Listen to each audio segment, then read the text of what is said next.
Hello everyone, कैसे हैं आप सभी। मैं ज्योति आप सभी का स्वागत करती हूं और आज हम पढ़ने वाले हैं हड़प नीति के बारे में, जो है आपकी डॉक्ट्राइन ऑफ लैप्स।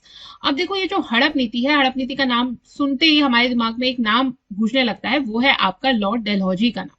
अब देखो, कई बार आपको ऐसा लग सकता है या हमें ऐसा लगता है कि लॉर्ड डलहौजी ने ही शायद हड़प नीति बनाई या लगाई, लेकिन ऐसा नहीं है। हड़प नीति पहले से ही थी, लेकिन अंग्रेज जो थे उसका प्रयोग उतने एग्रेसिवली नहीं कर रहे थे। केवल जो छोटे छोटे राज्य हैं उनको ब्रिटिश साम्राज्य में मिलाने के लिए कर रहे थे। लेकिन जब 1848 में लॉर्ड डलहौजी गवर्नर जनरल बनकर आए, तो उन्होंने क्या किया, उन्होंने इस हड़प नीति को बहुत ही एग्रेसिवली लागू करना शुरू कर दिया और बहुत सारे राज्यों को इस नीति के तहत ब्रिटिश साम्राज्य के अंदर वो ले आए।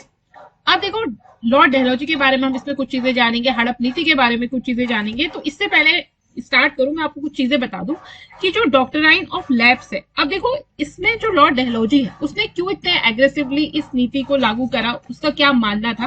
तो उसका ना सीधा और सिंपल विचार था। वो बोलता था, उसे एक बहुत ज्यादा विश्वास था कि झूठे रजवाड़े यानी कि जो शेम रॉयल्टीज हैं और आपकी कृत्रिम मध्यस्थ शक्तियां हैं, यानी कि आर्टिफिशियल इंटरमीडिएट पावर्स हैं, उनके द्वारा प्रशासन की जो भी पुरानी पद्धति है, उससे क्या हो रहा है, उससे जो वहां की जनता है उनकी मुसीबतें बढ़ रही हैं, वो ज्यादा परेशान हो रही है।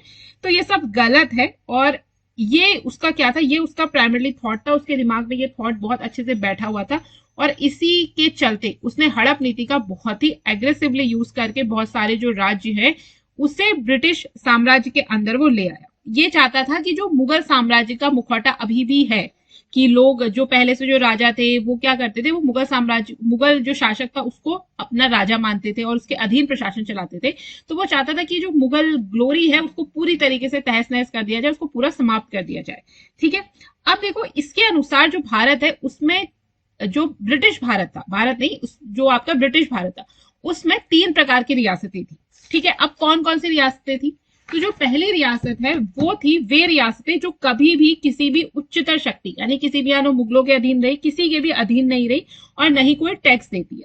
दूसरी वो रियासतें हो गई जो मुगल सम्राट के या पेशवास के अधीन रही और उन्हें टैक्स देती थी। लेकिन अब वो किसके अधीन है, अब वो अंग्रेजों के अधीन है, क्योंकि मुगलों से जो शक्ति है वो कहां ट्रांसफर हो गई थी, आपके ब्रिटिशर्स को ट्रांसफर हो गई थी। ठीक है।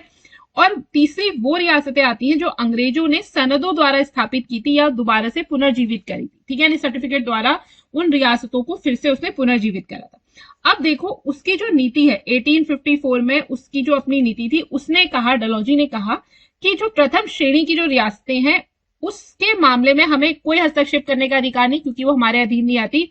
लेकिन जो बाकी 2 हैं उसमें हम क्या करेंगे, बाकी जो 2 टाइप के हैं, एक कौन सी वाली, जिसमें भारतीय रियासतें मुगल सम्राटों के अधीन रही हैं और या मुगल सम्राटों के अधीन रही है या आपके पेशवास के अधीन रही है। ठीक है। तो उसमें हम हस्तक्षेप करेंगे। और दूसरा, जो हमने सनदों द्वारा जिन जो राजवंश है उनको हमने दोबारा से स्थापित करा, तो वहां भी हम हस्तक्षेप करेंगे। तो दूसरी श्रेणी के जो रियासतें थी उनको गोद लेने के लिए क्या है, उनको अगर गोद लेना है, अगर उनका जो वारिस है वो नहीं होता है, अगर वो किसी और को गोद लेना चाहते हैं, तो उसके लिए उन्हें हमसे परमिशन लेनी पड़ेगी। हमसे मतलब कि ब्रिटिशर्स से परमिशन लेनी पड़ेगी।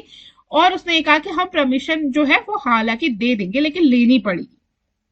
ठीक है। और तीसरी श्रेणी की जो रियासत है उसमें डलहौजी कहता है कि वो मानता था कि वहां उत्तराधिकार में गोद लेने की आज्ञा दी ही नहीं जानी चाहिए। अगर कोई राजा है उसका उत्तराधिकारी नहीं हुआ है तो वहां गोद लेने का कोई सिस्टम नहीं, उसे सीधे सीधे आप क्या करो, ब्रिटिश साम्राज्य में उसे मिला दो। ठीक है। फिर ब्रिटिशर्स देखेंगे उसका जो भी शासन प्रशासन चलता है। तो चलिए अब हम स्टार्ट करते हैं प्रॉपर तरीके से हड़प नीति, और इसके बारे में हम सारी चीजें जानेंगे कि हड़प नीति क्या है, कैसे लागू हुई, कौन कौन से ऐसे राज्य हैं जिसके तहत जिसको हड़प नीति के तहत शामिल कर लिया गया, क्योंकि पूछा जाता है, क्रम कई बार पूछ लेते हैं। और हम ये भी देखेंगे कि इससे आपके जो पीसीएस का जो प्री का पेपर है और जो मेंस का पेपर है उसमें किस प्रकार के क्वेश्चंस आपके बन सकते हैं। तो वीडियो को आपको लास्ट तक देखना है। और अगर आपको इसकी पीडीएफ चाहिए होगी तो इसकी पीडीएफ आपको हमारे टेलीग्राम चैनल पर मिल जाएगी। टेलीग्राम चैनल का लिंक आपको हमारे डिस्क्रिप्शन बॉक्स में मिल जाएगा, तो वहां से आप पीडीएफ को फ्रीली डाउनलोड कर सकते हैं। तो चलिए शुरू करते हैं। देखो, हड़प नीति क्या है। तो 19वीं सदी के बीच के समय में जब लॉर्ड डलहौजी क्या हुआ, भारत का गवर्नर जनरल बना 1848 से 1856 तक, तो ब्रिटिश इंडिया ने एक नीति पहले से ही लागू करी थी, मैंने तुम्हें बताया, हड़प नीति। ठीक है। तो इसमें क्या होता था कि अगर किसी रियासत में राजा के बाद उसका कोई पुरुष उत्तराधिकारी नहीं होता, तो उस राज्य को जो कंपनी है वो क्या करती थी, अपने कब्जे में ले लेती थी। ठीक है। और ब्रिटिशर्स इसके पीछे क्या तर्क देते हैं, वो कहते हैं कि इससे क्या होगा कि वहां का जो प्रशासन है वो और ज्यादा अच्छा होगा, इससे शासन के लिए ये सारी चीजें जरूरी है। लेकिन भारतीय राजाओं ने क्या माना, इसे भारतीय राजाओं और जो वहां की जनता थी उन्होंने इसे सत्ता छीनने वाला अन्याय माना। देखो जनता क्या है, बहुत टाइम से किसी एक राजा महाराजा का जो फैमिली है उसके प्रति उनकी आस्था होती है, और अचानक से ब्रिटिशर्स ने आके क्या करा कि नहीं भाई तुम्हारा कोई उत्तराधिकारी, तो सारा साम्राज्य छीन के अंग्रेजों के अधीन मिला दिया। तो ये ना उन राजाओं को अच्छा लगा और ना वहां की जो जनता है उन्हें पसंद आया। ठीक है। अब ये जो नीति थी इसकी वजह से ये एक बहुत बड़ा रीजन बनी आपके 1857 के विद्रोह को भड़काने में। ठीक है। तो चलिए शुरू करते हैं। अब देखो व्यक्तिगत सिद्धांत यानी डॉक्ट्राइन ऑफ पॉलिसी है, तो इसमें क्या था, मैंने सिंपल सा बता दिया कि अगर किसी राजा का कोई बेटा नहीं होता है तो वो अपने परिवार या करीबी जो राजघराने हैं उनसे वो दत्तक पुत्र मतलब गोद ले लेता था बच्चे को, जिसे दत्तक पुत्र कहा जाता था, और उसे अपनी गद्दी का उत्तराधिकारी बना देता था। लेकिन मैंने बताया ना, जो दूसरे टाइप की रियासतें हैं उन्हें क्या, दूसरे टाइप की जो रियासतें उन्हें क्या करना पड़ता था, अंग्रेजों से परमिशन लेनी पड़ती थी। अब अंग्रेजों को उन्होंने देखा कि यार जो राज्य जहां से टैक्स, जहां मतलब बढ़िया खेती होती है, खान वान है, अच्छा है, समृद्ध है, और वहां से उसे टैक्स ज्यादा मिल सकता है, तो उसने क्या करा कि अगर वहां कोई उत्तराधिकारी नहीं है तो उसने परमिशन देना वहां बंद कर दिया। ठीक है, नहीं दी परमिशन, दत्तक पुत्रों को उसने क्या दी, मान्यता नहीं दी। तो इससे जो वहां के राजा हैं उनके और अंग्रेजों के बीच में तनाव पैदा हुआ, और वो क्या हो गए, बहुत ज्यादा असंतुष्ट हो गए। और इस तरीके से क्या किया, ब्रिटिशर्स ने जो डॉक्ट्राइन ऑफ लैप्स है उसके तहत बहुत सारे साम्राज्यों को अपने में मिला लिया। ठीक। अब इसका जो असल उद्देश्य था, वो जो ब्रिटिशर्स हैं वो वैसे तो ये कहते थे सामने सामने कि भाई हम तो क्या कर रहे हैं, हम तो जनता का भला कर रहे हैं, हम गुड गवर्नेंस लाना चाहते हैं, इसीलिए हम ये निर्णय ले रहे हैं कि हम इसे क्या करेंगे, अपनी रियासत में मिला लेंगे। लेकिन उसका जो मेन उद्देश्य था वो क्या था, रियासतों को अपने नियंत्रण में लाना, ज्यादा से ज्यादा टैक्स वसूल करना। ये अब देखो, ये जो आपका डॉक्ट्राइन ऑफ लैप्स की शुरुआत 1847 में कोर्ट ऑफ डायरेक्टर्स के द्वारा हो गई थी, और लॉर्ड डलहौजी ने इसे बहुत ही प्रचलित कर दिया, बिल्कुल फेमस बना दिया। अब देखो इससे क्या हुआ, इस तरीके से जो राज्य ईस्ट इंडिया कंपनी ने जोड़े उन्हें दो फायदे हुए। एक तो उनका राजस्व बढ़ गया, क्योंकि अब नया कोई राज्य है, उन्होंने पूरा का पूरा ब्रिटिश के तहत आ गया है, तो उससे क्या होगा, उनको टैक्स ज्यादा मिलने लगा। और सहायक जो सैन्य गठबंधन था उन पर क्या हुआ, खर्च कम हो गया। तो अब जो कई रियासतें उनकी सुरक्षा क्या करती थी, कंपनी नहीं करती थी, ऐसे करके। अब जो व्यक्तिगत सिद्धांत है उसकी विशेषताओं के बारे में देखते हैं। तो इसमें भारतीय शासकों के लिए व्यक्तिगत सिद्धांत एक ऐसी नीति थी जो सीधे सीधे उनकी सत्ता और स्वायत्ता को कम कर देती थी। ठीक है, सत्ता और स्वायत्ता, इनकी जो अथॉरिटी है और ऑटोनॉमी है उसे वो कम कर देती थी, इसीलिए इसे साम्राज्यवादी और अत्याचारी नीति भी माना गया है। इसकी विशेषताएं क्या है, तो पहली है कि बिना पुरुष उत्तराधिकारी वाली जो रियासतें हैं उनको सीधे सीधे किसमें विलय कर दिया जाएगा, आपके ब्रिटिश सरकार जो है, ब्रिटिश सरकार या ब्रिटिश साम्राज्य में उसे विलय कर लिया जाएगा। यानी कि अगर किसी राजा का कोई वारिस नहीं होता, प्राकृतिक पुरुष वारिस नहीं होता, उसके बिना वो मर जाता है, तो जो राज्य है उसे क्या होगा, ब्रिटिश शासन में शामिल कर लिया जाएगा। ठीक है। दूसरा है, दत्तक उत्तराधिकारी को मान्यता के लिए ब्रिटिश मंजूरी आवश्यक है। तो मैंने आपको पहले भी बताया था कि अगर किसी का कोई वंश नहीं, किसी का कोई बेटा नहीं होता और वो कहीं से गोद लेता है, तो उसे क्या करना पड़ेगा, उसे ब्रिटिशर्स से परमिशन लेनी पड़ेगी। अब अगर वो राज्य छोटा है, उसको कोई फर्क नहीं पड़ रहा ब्रिटिशर्स को कि वहां कौन शासन कर रहा है, कोई ऐसा टैक्स भी नहीं आ रहा, कोई इतना संपन्न भी नहीं, तो वो दे देंगे। और अगर उनको वो राज्य हड़पना है, ठीक है, इसे हड़प नीति तभी कहते हैं क्योंकि अगर उनको राज्य वो हड़पना है, उन्हें दिख रहा है कि अगर ये हमारे पास आ जाएगा तो पैसा ही पैसा होगा, तो फिर वो क्या करते थे कि दत्तक पुत्र को जो मान्यता है वो नहीं देते थे। अगला है, दत्तक पुत्र को केवल निजी संपत्ति पर अधिकार होता था, यानी कि इसके नीति के अनुसार जो दत्तक पुत्र है वो केवल व्यक्तिगत संपत्ति का ही वारिस होगा, राज्य सत्ता गद्दी का नहीं। इससे जो भारतीय परंपरा में सिंहासन के लिए गोद लेने की जो प्रथा थी उसको सीधे सीधे क्या करी, इन्होंने ब्रिटिशर्स ने चुनौती दे दी।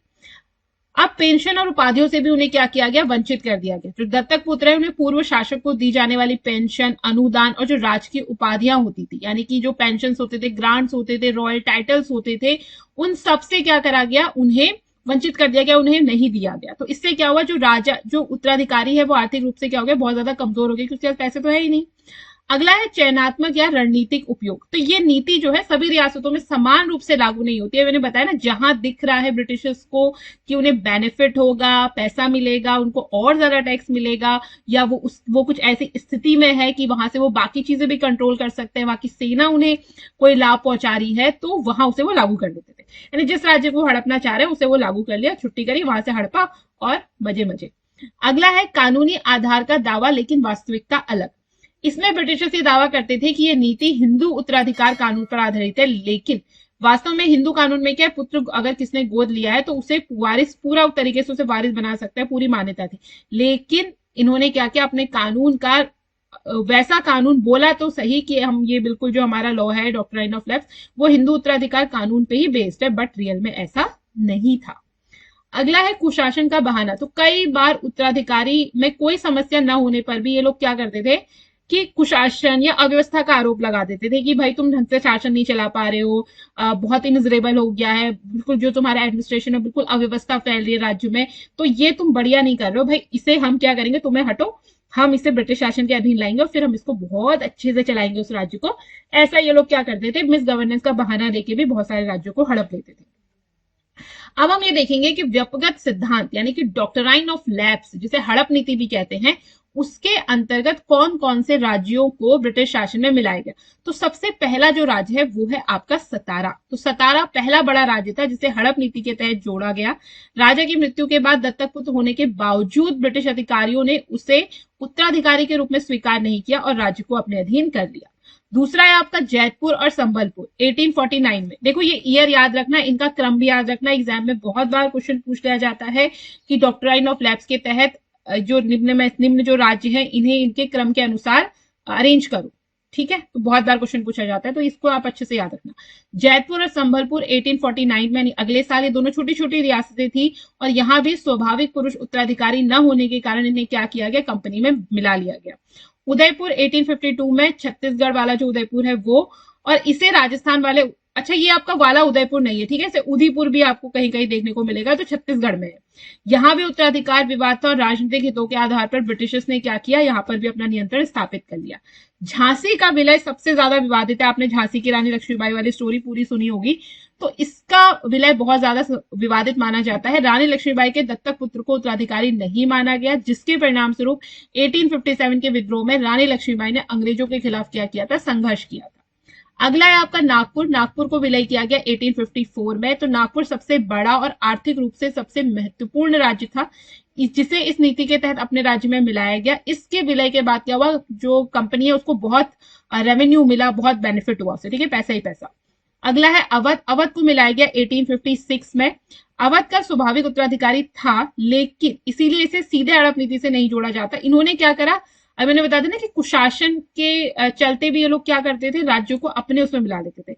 तो इन्होंने क्या किया, वहां स्वाभाविक उत्तराधिकारी है, बट ब्रिटिशर्स ने कहा कि भाई तुम अच्छे से शासन चला नहीं पा रहे हो, और कुशासन का आरोप लगाकर क्या करा, इस नीति के बाकी समान तर्कों के आधार पर इसको अपनी ओर अपने उसमें मिला लिया, यानी हड़प लिया। अब इससे हुआ क्या, जो इफेक्ट क्या रहे आपके डॉक्ट्राइन ऑफ लैप्स की। तो हड़प नीति ने भारत के राजनीतिक, सामाजिक और सांस्कृतिक परिवेश यानी कि हर एक्सपेक्ट पर बहुत गहरा असर डाला। फिर चाहे वो पॉलिटिकल हो, सोशल हो, कल्चरल एनवायरनमेंट में बहुत ज्यादा फर्क डाला। और इससे क्या हुआ, जो जनता है और जो भारतीय शासक है उनमें बहुत ज्यादा असंतोष हो गया, क्योंकि आपने उनसे उनका राज्य तो छीन लिया है। जनता जिस राजा को सदियों से अपना राजा मान रही, जिसके प्रति वो सम्मान करती है, जिसकी बातें वो मानती, जिसको अपना एक तरीके से भगवान ही मानती थी, उसको हटा दिया गया। तो अब जनता भी नाराज है, भारतीय शासक भी नाराज है, क्योंकि उनके पास कुछ करने को है नहीं, तो विद्रोह तो होना ही है। तो ब्रिटिश क्षेत्रों में क्या हुआ, ब्रिटिश क्षेत्रों में बहुत ज्यादा वृद्धि होने लगी इस कारण, ठीक है। तो इस नीति के कारण कई बड़े और संपन्न राज्यों का सीधा विलय ब्रिटिश शासन में हो गया। तो इससे ईस्ट इंडिया कंपनी का जो राजनीतिक और प्रशासनिक नियंत्रण है, यानी कि जो पॉलिटिकल और एडमिनिस्ट्रेटिव कंट्रोल है, वो बहुत ज्यादा इंक्रीज हो गया। दूसरा, रियासतों की स्वतंत्रता का हनन, या कि loss of autonomy of princely state. तो जो प्रिंसली स्टेट थे उनको उनकी गद्दी और अधिकारों से वंचित कर दिया गया। रानी लक्ष्मीबाई, नाना साहब जैसे जो लोग हैं, उन्होंने क्या किया, 1857 में जो रिवॉल्ट हुआ उसमें बढ़ चढ़कर पार्टिसिपेट किया। पारंपरिक उत्तराधिकारी प्रणाली को नुकसान हुआ, यानी जो पारंपरिक उत्तराधिकार की प्रणाली सदियों से हिंदू समाज में चली आ रही थी, उसको इन्होंने सीधे सीधे चुनौती दी है। अगला है 1857 का विद्रोह हुआ। अब ये 1857 का जो विद्रोह है वो उस पर इस नीति का बहुत बड़ा प्रभाव पड़ा। तो हड़प नीति ने भारतीयों के मन में अन्याय और जो शोषण है उसका बहुत गहरा भाव पैदा कर दिया, और यही असंतोष आगे चलकर हमने कहा देखा 1857 के रिवॉल्ट में देखा।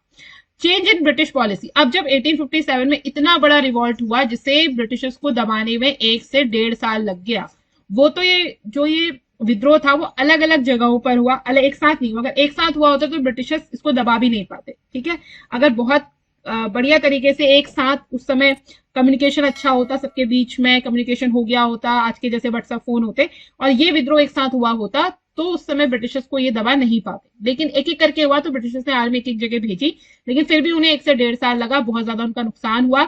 और उसके बाद बहुत सारे चेंजेस उनकी पॉलिसी में, कि पहले ईस्ट इंडिया कंपनी चलाती थी भारत में, जो भी शासन है, शासन प्रशासन का काम ईस्ट इंडिया कंपनी ही देखती थी, जो व्यापारिक कंपनी थी, लेकिन फिर बाद में क्या बन गई, यहाँ की राजा बन गई।